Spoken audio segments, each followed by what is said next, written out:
Welders face many burn hazards. That is why it is necessary to have the right personal protective equipment for their needs.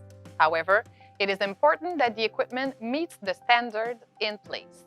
For welders' clothing, the ISO 11611-2015 standard for protective clothing used during welding and related techniques is a gauge of quality. If you are looking for welders' clothing that will effectively protect you, take the time to check if the garment in question meets this ISO standard. The ISO 11611 standard explains that the clothing must protect the worker from splashes, short-term flame contact, and radiant heat from welding arcs and related techniques. These garments minimize the possibility of electric shock when in contact with an electrical conductor at a voltage of approximately 100 volts or less. This standard is divided in two exposure classes depending on the risk category. Class 1.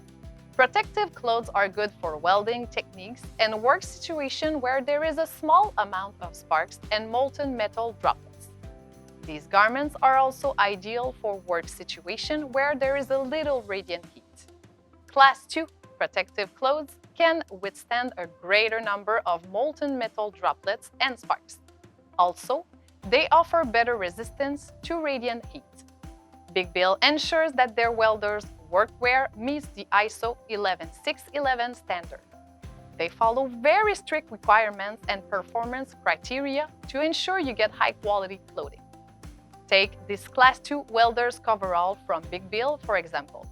It represents the ingenuity and passion of this company to provide unparalleled protection for Canadian workers.